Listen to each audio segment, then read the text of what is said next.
لوگوں سے دور اللہ سے دوستی کر لینے کا دل چاہتا ہے کہ وہ سب کریں جو رب کو پسند ہے۔ اللہ کو دل سے تھام لیں، دل کا تعلق بنا لیں، ایسے دل سے تھام لیں جیسے اللہ نے تھام لیا تھا جب دل نے تڑپ کر سجدہ کیا تھا، جب میں کسی منزل کی تلاش میں تھا اور راستے سب دھندلائے ہوئے تھے۔ زندگی ان کی بھی گزر جاتی ہے جو ہنس کے گزارتے ہیں، اور ان کی بھی جو روتے ہوئے گزارتے ہیں۔ بات آپ کے ہنسنے یا رونے کی نہیں ہے، اصل بات یہ ہے کہ کہیں کوئی آپ کی وجہ سے تو رونے پر مجبور نہیں ہوا۔ خود چاہے ہنس کے گزاریں یا رو کے، کسی دوسرے کی آنکھ میں نمی کا سبب اپنی ذات کو بھی مت بننے دیجیے۔ بس یہ سوچیں کہ اللہ اپنے ہر بندے سے بہت زیادہ پیار کرتا ہے، کسی کو وہ اذیت نہ دیجیے گا جو اس سے برداشت بھی نہ ہو، ورنہ زندگی مشکل ہو جائے گی آپ کی۔ اس دنیا میں حاصل لا حاصل کچھ ہے ہی نہیں۔ اوپر والی ذات جب تک آپ کا ساتھ نہیں دیتی تب تک آپ بے بس، لاچار، مجبور محسوس کرتے ہیں۔ اللہ چاہے تو آپ کو سب مل سکتا ہے، اور اگر وہ چاہے تو آپ کچھ نہیں کر سکتے۔ خود کو اللہ کے سپرد کر دیں، پھر جو چیز آپ کو پسند ہے، جس وقت آپ کو چاہیے، آپ کی جھولی میں بغیر کہے ڈال دی جائے گی۔ صبر تمہیں توڑ دے گا، تمہارے وجود کو ریزہ ریزہ کر دے گا، تمہیں اتنا تھکا دے گا کہ تمہیں لگے گا جیسے یہ تمہاری کہانی کا اختتام ہے۔ لیکن تم پھر بھی دعا مانگنا مت چھوڑنا، تم پھر بھی اللہ کو پکارنا مت چھوڑنا۔ آزمائشیں تمہیں ہمت ہار جانے کی ہر ممکن وجہ دیں گی، لیکن تمہیں اللہ کی محبت کے لیے آگے بڑھنا ہے، تمہیں اللہ کا وعدہ یاد رکھنا ہے، تمہیں یہ یاد رکھنا ہے کہ اللہ صبر کرنے والوں کو پسند کرتا ہے۔ تمہیں یہ کبھی نہیں بھولنا کہ اللہ نے صبر کرنے والوں کا ہمیشہ ساتھ نبھانے کا وعدہ کیا ہے۔ تمہیں اللہ کے وعدوں پہ یقین رکھ کر آگے بڑھتے جانا، کیونکہ معجزے توکل کرنے والے دل کے لیے ہوتے ہیں۔ صبر بس کن کہنے سے پہلے کی آزمائش ہوتی ہے۔ اللہ یقین اور آزمائش کے لیے بس اپنے خاص بندوں کو چنتا ہے، اور جنہیں چن لیتا ہے وہ اللہ کے انتخاب پہ راضی ہو جاتے ہیں۔ پھر ہم ہر اس سانس پر یقین رکھتے ہیں جو اللہ نے ہمیں خود تک لے جانے کے لیے دی ہے۔ پھر ہم خود کو معاف کرنا سیکھ جاتے ہیں، پھر ہم اللہ کے فیصلوں میں اپنا سکون تلاش کر لیتے ہیں۔ اللہ تک ہم اچانک ہی نہیں پہنچ جاتے، بہت لمبا سفر طے کر کے اس تک رسائی ملتی ہے۔ جب ہمیں اڑان کا شوق ہوتا ہے تب وہ ہمیں منہ کے بل زمین پر گراتا ہے، پھر جب یقین کے پر زخمی ہو جاتے ہیں تو ان زخموں کو محبت کے ذریعے بھرنا سکھاتا ہے۔ کبھی اپنی رضا سے آزماتا ہے اور کبھی ہماری رضا عطا کر کے اپنی طرف لاتا ہے۔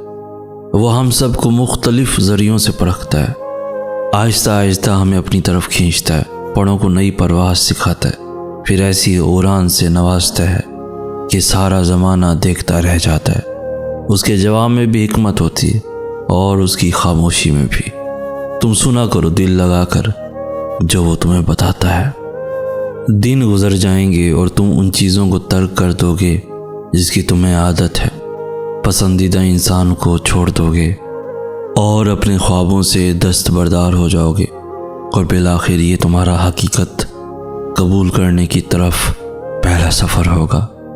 جو لوگ خود سے زیادہ لوگوں کی پرواہ کرتے ہیں، اصل میں وہ اپنا آپ کاٹ کے لوگوں کو مکمل کرنے میں لگے ہوتے ہیں۔ سامنے والا تو کبھی مکمل نہیں ہوتا، لیکن آپ اپنے آپ میں کھوکھلے ہوتے چلے جاتے، اور آخر میں آپ کا ضبط کانچ کی چوڑی سے بھی زیادہ نازک ہو جاتا ہے، اور ایک ذرا سی بات ہی آپ کی ذات کو ٹکڑے ٹکڑے کرنے کے لیے کافی ہوتی ہے۔ سورہ الاعراف میں اللہ منظر کچھ یوں بیان کرتا ہے کہ جب ہم نے شیطان کو یہاں سے بے دخل کیا تو کہنے لگا مجھے اس دن تک مہلت دے جس دن لوگ قبروں سے اٹھائے جائیں گے، اور اللہ نے فرمایا جا تجھے مہلت دی گئی۔ پھر شیطان کہنے لگا جیسے میں گمراہ ہوں ویسے ہی میں تیرے بندوں کو گمراہ کروں گا، پھر ان کے پاس، ان کے آگے، ان کے پیچھے، ان کے دائیں اور ان کے بائیں سے آؤں گا، اور تو اکثر کو ان میں سے شکر گزار نہیں پائے گا۔ پھر اللہ نے فرمایا یہاں سے ذلیل اور خوار ہو کر نکل جا، جو شخص ان میں سے تیرا کہا مانے گا وہ میرے بندوں میں سے نہیں۔ جب جس سے اللہ ناراض ہوتا ہے اس دل سے اپنی یاد نکال دیتا ہے۔ تو پھر تم بھی ان لوگوں میں سے مت ہو جانا۔ تم دور تو جا رہے ہو مگر اتنا نہ چلے جانا کہ اللہ کو ڈھونڈ ہی نہ سکو۔ ساری چیزیں واپس مل جاتی ہیں، یا ساری خواہشات کسی نہ کسی ذریعے سے پوری ہو ہی جاتی ہیں۔ ہر شے ہر شخص کا نعم البدل ہے، ہر خلا پر ہو جاتی ہے۔ اگر پوری نہیں ہوتی تو وہ صرف اللہ کی کمی ہے، پھر چاہے چاند ستاروں پر عبور حاصل کیوں نہ ہو جائے۔ زندگی میں بہت کچھ بدلتا ہے، بہت کچھ ہوتا ہے جو ہماری مرضی کا نہیں ہوتا۔ بہت کچھ چھوڑنا پڑے گا، بہت کچھ اپنانا پڑے گا، لیکن ایسا نہیں ہے کہ تم پانے کی کوشش نہ کرو۔ حاصل کرنے کی کوشش ضرور کرنا۔ جو لوگ بغیر کوشش کیے ہی اپنے خوابوں کو قربان کر دیتے ہیں نا، اور آخر میں سارا الزام قسمت یا نصیب پہ بات ڈال کر خود کو تسلی دیتے ہیں، وہ واقعی اس قابل نہیں ہوتے کہ انہیں وہ چیز ملے، کیونکہ تم اس بات کا فیصلہ نہیں کر سکتے کہ تمہیں کیا ملے گا اور کیا نہیں۔ اگر کوشش کرو گی تو ضرور ملے گا، کیونکہ صلہ اللہ نے دینا ہے۔ زندگی میں مشکلیں آتی ہیں، آئیں گی اور آتی رہیں گی، دکھ آتے ہیں اور آتے رہیں گے، ان سے لڑنے کے لیے کوئی بھی تمہارے ساتھ نہیں کھڑا ہوگا۔ سو کسی سے امید مت لگانا کہ وہ تمہیں حوصلہ دے گا، تمہارے برے وقت میں مشکل میں تمہارا ساتھ دے گا۔ یہ کام تمہیں خود ہی کرنا پڑے گا۔ یہ دنیا ہے، یہاں اپنی لڑائی خود ہی لڑنی پڑتی ہے، یہاں اپنی خواہشوں کو پانے کے لیے خود محنت کرنی پڑتی ہے۔ کوئی دوسرا تمہاری زندگی کا فیصلہ نہیں کر سکتا، اور اگر تم دوسروں کو موقع دیتے ہو تم کبھی وہ حاصل نہیں کر سکتے جو تمہارے دل کو پسند ہوتا ہے، اور نہ ہی ان کا کچھ جاتا ہے۔ سمجھوتے والی زندگی آپ کو گزارنی پڑے گی، وقت کیسا بھی آئے، کوئی تمہارے ساتھ ہو یا نہ ہو، لیکن تم اپنے پاس موجود رہنا، کیونکہ آخر میں تمہیں ہی اپنی ضرورت پڑے گی۔ میں نے کہیں پڑھا تھا، انسان وہاں ضد کرتا ہے جہاں اسے مان ہوتا ہے کہ اس کی بات رد نہیں کی جائے گی۔